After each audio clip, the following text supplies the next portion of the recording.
Burning Rubber is social. Follow us on Instagram at instagram.com/Burning Rubber Radio. Now back to more Burning Rubber.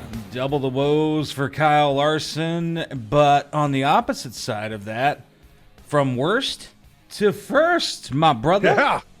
We have Worst to first, yes. We have had a hell of a weekend when it comes to Memorial Day weekend and the racing that happened at Monaco, at Indianapolis, and at Charlotte. And I'm gonna jump right into it because it's too hard to not want to talk about right off the gate here. And that being that Kyle Larson's double duty woes just they magnified this year. Last year it was the rain at both tracks at the exact same time that screwed him out of a good chance at running the double. This year at Indy, he wrecks not once, not twice, but 3 different times, twice in practice and the third time during the race. So he only got less than about halfway into the Indy 500. So only about 250 total miles that were ran of the Indy 500 for Kyle Larson before he was knocked out of the race. And then comes down to Charlotte on the Choppa. And as far as his Coke 600 run goes, hits the wall during the first stage. And at that point, they just never could get the toe back in place, Andy. No, poor guy.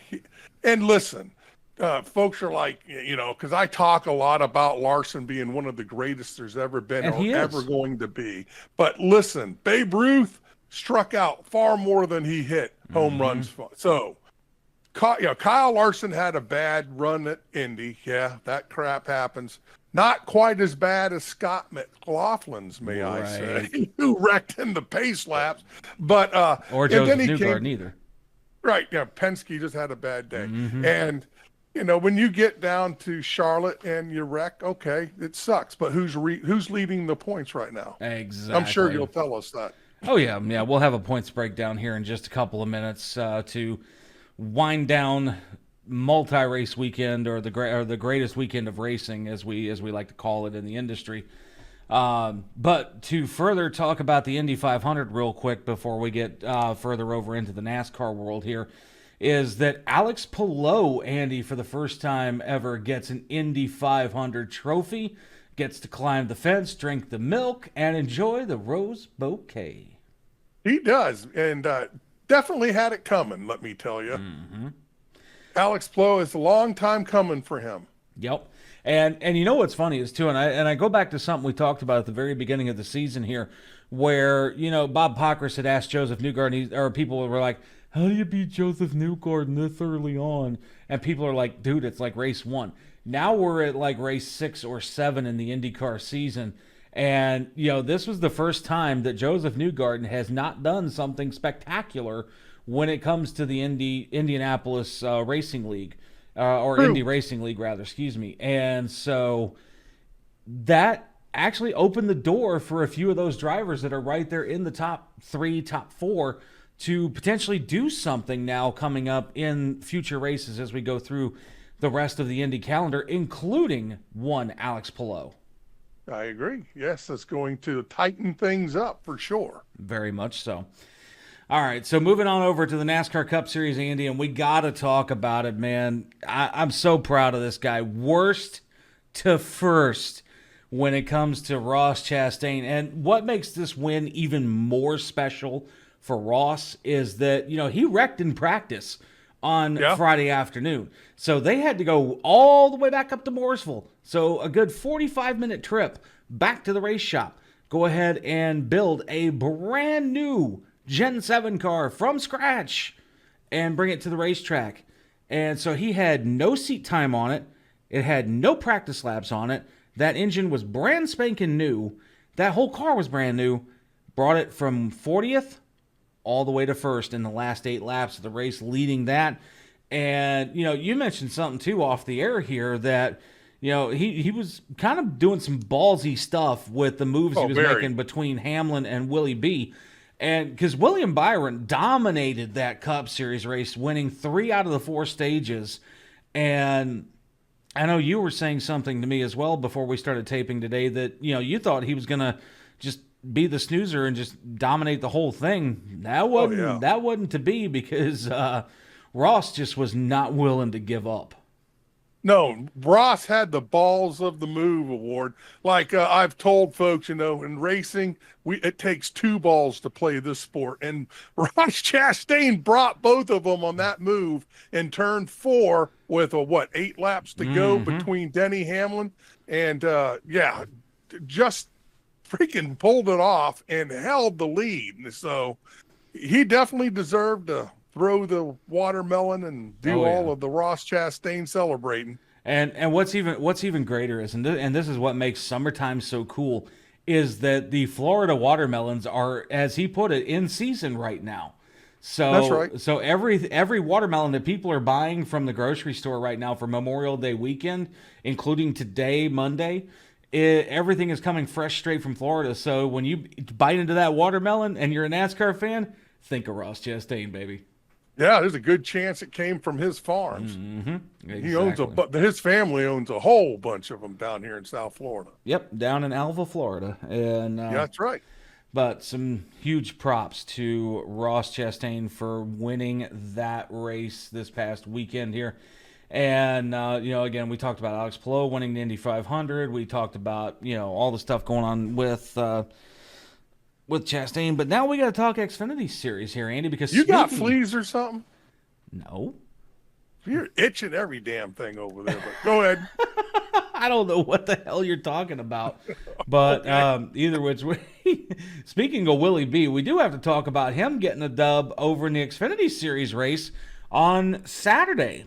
So he got at least a win of some kind at his home racetrack, being Charlotte Motor Speedway, and originally being from the Charlotte, North Carolina area. So props to Willie B for winning at Charlotte in the, I believe it was the Dollar General 300, unless that name race. Correct. Okay, well, good to know the race name hasn't changed since Saturday. And knowing NASCAR, they'd pull something and be like, "Oh, it's not the Dollar General 300; it's the Dollar General 250." Oh my God! Yeah, just because they don't love us. So yeah, exactly. Anyway, but Willie B gets the win Saturday in the Xfinity Series, which personally I think the way he was racing on Saturday just propelled him to do what he did on Sunday as far as his domination is concerned there. But moving in now into the Truck Series, Andy, and we talk about this cat every single week here, where it feels like he's just snake bit because something just happens. But honestly, every time we talk about him being snake bit, what ends up happening? The next weekend, he comes back and gets a win. It's Heim time, baby. Yes, it is. Corey Heim gets himself a win in the North Carolina Education Lottery 200 at Charlotte Motor Speedway in the NASCAR Craftsman Truck Series. And big things happen to good people like that. So I'm pretty... Yeah, well, there was someone in the race I was like, oh my God, didn't know he was here. Kyle Busch was running that thing. Usually he goes out there and stomps everyone's ass in the trucks. But I think he finished in the top, definitely a top 10 finish in the Truck Series race. But he didn't come out there in that Spire pickup truck and lead the pack like he usually does. No, he didn't do much at Charlotte, both in the trucks and even in the Cup Series race. Didn't really have much. Kyle, let me tell you something about Kyle Busch. He made a mistake by leaving Joe Gibbs Racing. He did. And I hear that he's going to be back with Richard Childress again next year, sign an extension. So my thing is Kyle said finally, hey, I had my run. I'm just going to be in mediocre at best equipment. And because he can outdrive his equipment over there at RCR. Oh, yeah. I hate to say it, but it's just, he's a higher caliber driver than the equipment that he's in right now. So tell me, folks, what do you think? Is Busch just giving up and saying, okay, I'm happy to be here at RCR and finish out my career here and focus on his kid? Or will we ever see him emerge again? I would hope we see him emerge again someday. And, because RCR, don't get me wrong. I mean, if I'm being totally honest, after Dale Earnhardt died, the quality of RCR just went. Well, in the big picture, a lot of things happen as far as, Winston leaving and GM scaled back some of their support as a factory team to them, and a lot of different things. But don't forget, we got Harvick out of there, and Harvick had a hell of a career, but it wasn't all at RCR. No, the final handful of it was Stewart-Haas Racing, where he really got to show his acumen to racecraft. Correct. And that's right. I mean, that personally, Stewart-Haas is where I feel like he shined the best. RCR, yes, he did great in, the first couple of years that he was there. But once he got over into Stewart-Haas and ran, the majority of his career there, he was just far better off. Just far better off. I agree with you. That's right. And so, and not only did it make him a better racer overall, made him a good broadcaster too, because, listening to him in the booth, don't get me wrong, I like Clint Boyer, but Clint just, he's like the comedic relief nowadays when it comes to the broadcast, whereas Kevin definitely has more of the technical knowledge inside that car. Yeah. I'd like to see him come take a Waltrip and throw him over the edge into the stands and put Harvick up in there. Oh my God, dude, after... And you say that too after the All-Star race when Mikey was the one that was nominated to be the one to throw the choice caution, and like a dumbass, and I'm not like a dumbass, and dumbasses earn this. Sorry, Mikey. Yeah, he definitely earned that. And but drops the yellow flag on to North Wilkesboro Speedway 2 weeks ago in the All-Star race. Now, thankfully, Joey Aycock, the lead starter for the Cup Series, had a spare yellow. Yeah, thank God, right? Right. I mean, I'm thinking, I'm watching that whole thing beforehand. He's looking at the crowd, asking, should I throw it? I'm like, oh my gosh, this is WWE crap. Right. He's like 5 more laps, 5 more, 3 more, 1 more. And I'm just right, exactly. Like, I couldn't help but just giggle at all of the shenanigans that Michael Waltrip pulled in the All-Star race 2 weeks ago. But we got to get back on point topic here as everything is concerned here. Speaking of race weekend from this past weekend with Monaco, Indy, and Charlotte. One last topic to touch on super quick here, Andy. And this was something that I heard last night on PRN when I believe it was Alan Cavana that was interviewing Kyle Larson after he wrecked out in stage 3. And I don't think I've ever heard Kyle Larson so dejected. Yeah, it's true. In my entire time of watching him on the racetrack, and the wreck outs at Indy and then the wreck outs at Charlotte, he made the comment straight up that the double was fun to try, but it is so expensive. Yeah. That while I might come run another Indy 500 one day, it's not going to be anytime soon. Yeah, he wants to be able to focus on the race and run it like it's supposed to be run. That's what he was saying. The poor guy just could not give 100% on for everything. Yep. And again, that's not taking away any credibility from Kyle Larson at all, because Larson is one hell of a competitor on the racetrack, no matter what discipline he's in. And, that's right. He also gave his props to Tony Stewart as well. Letting Stewart know there, letting folks know, you're like, hey, Stewart being the one and only guy to do this, massive props to him, because that takes a lot more dedication than what I could offer this weekend. And that, that says a lot when a guy of Kyle Larson's stature comes out and openly admits that. I agree. And so 100% right. So good on. Hey, also, I'd like to a couple of shout outs here. One to Kathy Wooden. Kathy, one of the Burning Rubber Radio Army listeners out there, she's going to be coming on board to help out with some of our social media stuff. So if you folks watch some of that stuff, she's been putting together some great reels, and I invited her, and she said, yeah, she's going to do it. So next month, hopefully, she'll be back to help out here with social media with the Burning Rubber Radio Army. And of course, Joey Coulter, wanted to give a shout out to him and his racing. He's been out there running and doing everything in the open wheels that he does. And Joey, just thanks for staying with us here at Burning Rubber Radio. And of course, Wayne, you have to tell, well, Wayne's over here. Anyway. Come on, Andy, you got to learn to point the right direction. Anyway, man, Driver Fine, that's Joey Coulter's company. Yep. We wanted to give a shout out to them too. Yep. It's not just driver coaching, like we've said it before. It's Driver Fine. Driver Fine. Come on. You did it that time, and you couldn't even get the echo right. Come on. But either way. Either which way. I swear. But last thing we're going to touch on here, folks, before we get out of here for the week is the points breakdown after Charlotte. And Kyle Larson is no longer atop the point standings this week. What? William Byron, after all three stages being dominant at Charlotte, takes over the points lead now. 29 points over Kyle Larson. And then Christopher Bell jumps up to third. Chase Elliott to fourth. Tyler Reddick to fifth. Hamlin to sixth.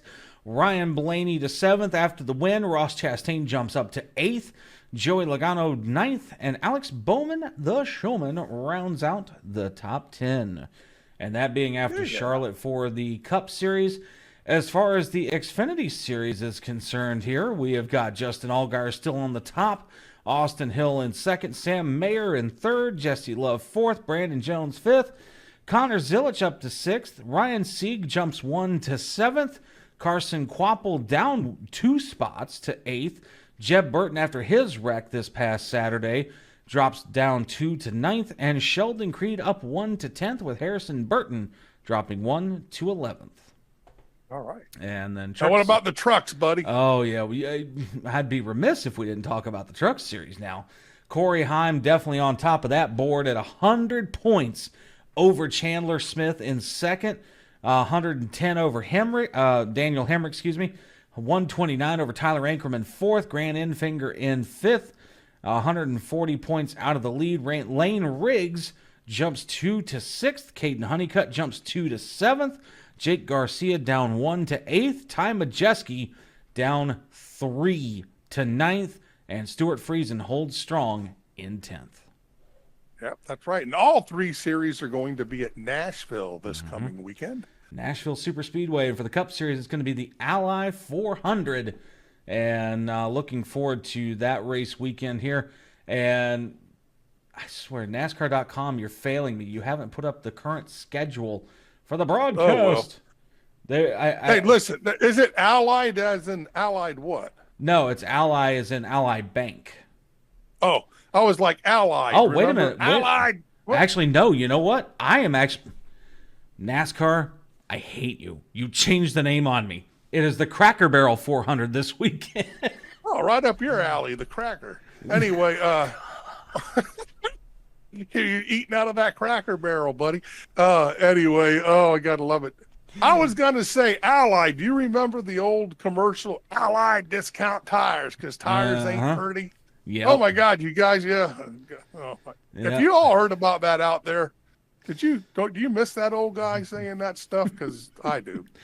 Exactly. Well, but speaking of broadcast times and all the other fun stuff here, for the NASCAR Cup Series, the Cracker Barrel 400 will be live Sunday, June the 1st. Yes, we're already in the month of June, folks. Coming up this Sunday, Nashville, Tennessee. It'll be live on Prime Video once again, and PRN and SiriusXM for the NASCAR Cup Series here. And then fast forwarding over to Xfinity, they're going to be racing, like Andy said, again this week at Nashville. And their time is going to be the Chilango. That's a weird-ass name. Chilango, baby. Give me one of them Chilangos. I have one of them. Yeah, right, exactly. Actually, no, I'm sorry. That's the Never mind. That's the Mexico race. Boy, I looked at that wrong. The Tennessee Lottery 250. The minister of misinformation. No, not here. the minister of misinformation. It's actually on this NASCAR schedule, so bite me.